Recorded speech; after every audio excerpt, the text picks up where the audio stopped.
Okay, my name is Janet Simon and I teach 11th grade AP US History and US History at Hug High School in Reno, Nevada. And today we did a fishbowl activity. It's a discussion where you have anywhere between 5 to 8 students, depending on what you prefer and how your students handle the discussion. And you prep them for a few days in advance, giving them information on your discussion.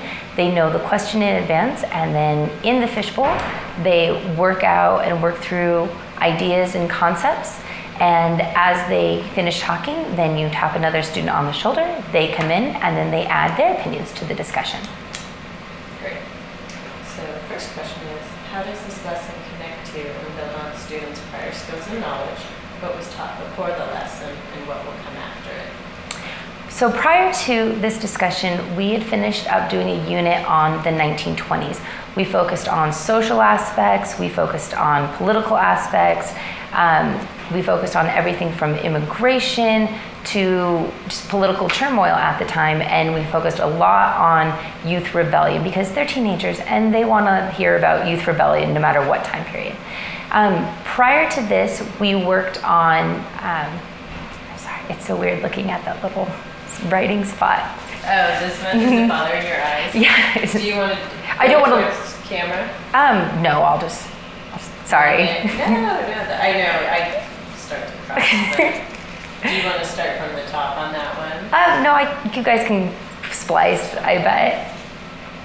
So prior to this, we first analyzed 3 different authors' opinion on whether or not the New Deal truly took America out of the Great Depression. One said yes, one said sort of, which is a frustrating answer for students because they want it in black and white. They may not live in black and white, they like to play in the gray area, but they want answers in black and white. And then the final article was no, the New Deal did not help and that it was World War II. So they investigated those 3. They had a graphic organizer that stated the author's claim and used multiple pieces of evidence. We also examined a background essay from ABC Clio, which is a database that has information spanning pretty much the entire time period that we're discussing. It also has visuals, it has audio clips, it has music. So the students are really able to see a full scope of American history at that time period. And then we talked about different WPA programs, for example, different New Deal programs that Roosevelt created in his first 100 days. And all of these pieces of background information allowed them to answer their 3 questions of the discussion. Their first question was whether or not the New Deal programs truly pulled America out of the Great Depression. Their second question was no, the New Deal was a failure. And their third question was which of the New Deal programs or outside events affected the New Deal. Is the text used in this lesson part of a sequence of texts designed to build skills and knowledge? If so, give an example of other texts that form this sequence. Yes, all of the text that I used is what they need in order to answer the questions. If you have students that are overachievers or perhaps you have block periods, you can allow your students using the ABC Clio website or any other website that you approve of to go and find additional information. But for the purpose of this exercise, I wanted them to all have the same information. That way, everyone's on the same playing field. No one has more ideas or more information than another. And that way, they all know when someone says, oh, let's reference perspective 2. They can all turn to those documents and they're all on the same page and can form rebuttals if they need to. Talk about the standards targeted in the lesson. What did you do to make the lesson reflect the full intent of that standard? So in our Nevada Social Studies standards, it focuses specifically on addressing the New Deal and the Great Depression. By completing this discussion, it not only completes that, but it also brings in our new Common Core standards, which asks us to do the 3 core shifts. And one of the core actions that this really meets is Core Action 3. And Core Action 3 asks that to provide all students with opportunities to engage in the work of the lesson. Through discussion strategies and having the students know that you have to go in, you have to discuss, you have to add your opinion. It allows all the students to engage, and that's what we want. We want them to be able to access complex and rich text, and we want them to interact with one another. through the discussion strategy, there were a couple of instances where students mentioned, oh, that's just like today. Oh, the wealthy still are paying higher taxes. And that's really important for them to be able to connect what they're studying in history with the present day. Which of the core action indicators do you think this lesson best exemplifies? So like I said, core action 3, especially... Take that from the top. it's the teacher workroom, so we'll probably get that a couple more times. That's fine. So which of the core action indicators do you think this lesson best exemplifies? Core action 3, section A, where it says the teacher provides the conditions for all students to focus on the text. I make sure to do little things like keep your desk clear, only have the papers that you need on your desk. And that allows them to stay focused. By all of them having the same work, by having them all have the same text, then all of them access it and they all can use the same material. Nobody has an advantage or an upper hand. Core action 1 asks us to focus on each lesson as a high quality text or multiple text. ABC Clio is supported by our school district and it contains vetted, great resources that are at or above their grade level, and because they're already vetted for me, I know that what I'm giving them is in line with not only Nevada state standards, but the Common Core as well. So moving on to the shifts, we're interested in how the shifts required by the CCSS are being incorporated into your instruction. Discuss how this lesson illustrates the shifts required by the CCSS. So one of the biggest shifts that I use or try to use quite often is shifting from less teacher talk and more student talk. By having students access information, by me just giving them and not saying, hey, did you notice on this page in this paragraph, and having them find the information, they own it. It's that sense of ownership that really allows them to not only have a deeper understanding of the information that they're learning, but it also allows them to be able, if they have a student disagrees with them, to say, no, and I know this because I looked into it and I researched it. It gives their voice, it makes it stronger and more authentic because those aren't the words coming out of my mouth. My students aren't just parroting what I'm telling them. They're doing it on their own. And I think it reflects in their test scores as well. How did you teach the content of this lesson prior to CCSS? What is the same and what is different?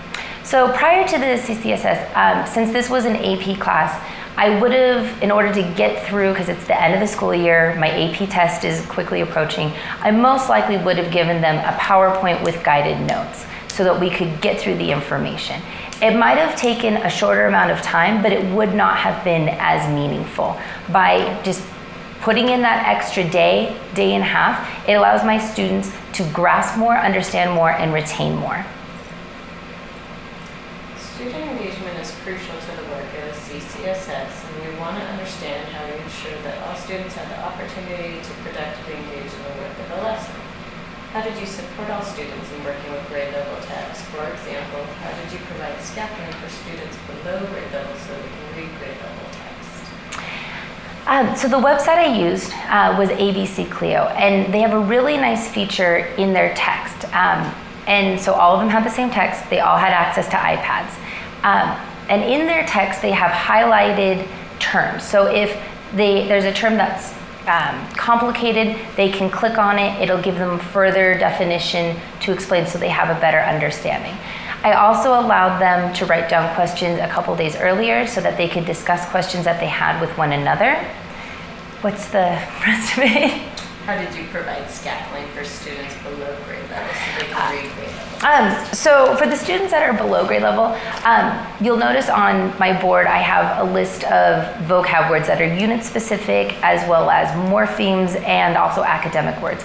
I try to make sure that I identify words that are complicated or above their grade level and identify those and explain them before I give them the lesson so that they have at least a small foundation of what's going on.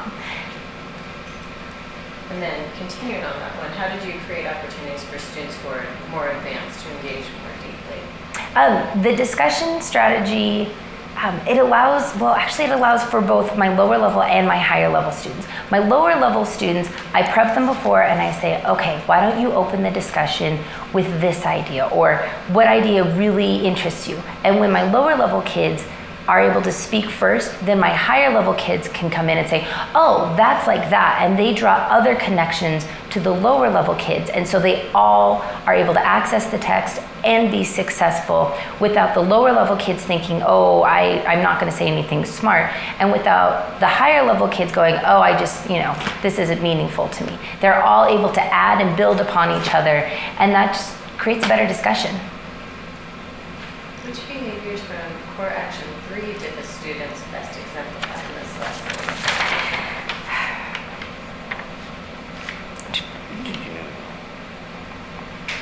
So on core action 3, part C, it says conditions for student conversations and plans tasks where students are encouraged to talk about each other's thinking. That's a discussion. That's a fishbowl discussion. All they do is discuss their ideas, their opinions, and back it up with evidence and reason. How do you know the students were able to successfully respond to the text-dependent questions and tasks with precision? Graphic organizers. For the past 3 days, I had them fill out sheets that provide claims, evidence reasoning. We go through asking questions. I definitely don't sit at my desk. I'm a walker, so I'm constantly looking at their papers, looking what they have filled in. I also ask a question of the day, and the question of the day correlates to the topics that we're discussing. And I can just do a quick scan of those as we begin our day, and I can see, okay, who's taking a little more time to answer this question, who needs a little bit more clarification, and who's really understanding this. Great instructors are continuously learning, and we want to understand what you celebrated in this lesson and what you would improve upon. Reflecting on the lesson, what worked well and what might you do differently?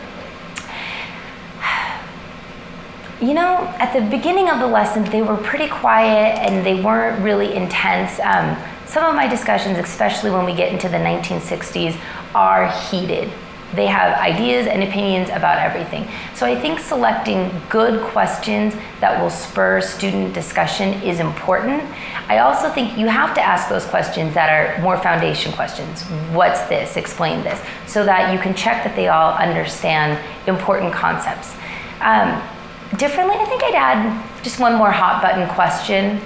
Maybe throw in something from Dr. Frances Townsend, just something really controversial to really rile them up. But you have to be careful, because if they get too riled up, the discussion just veers and then it's completely off course. That's why I provided all of them with accountable talk. And accountable talk is just a paper that says, gives them guiding sentences. I believe blank because of blank. I agree with so-and-so because of this. I kindly disagree with you because. That way it keeps them from just blasting each other out of the water. And it's a practice that they're gonna need when they get older. You can't go into a meeting and say, Tom, you're a moron. You have to be able to speak respectfully to one another. Accountable talk is also something that our feeder schools use, so our junior highs and our elementary schools also use the same concepts. So they're familiar with it already.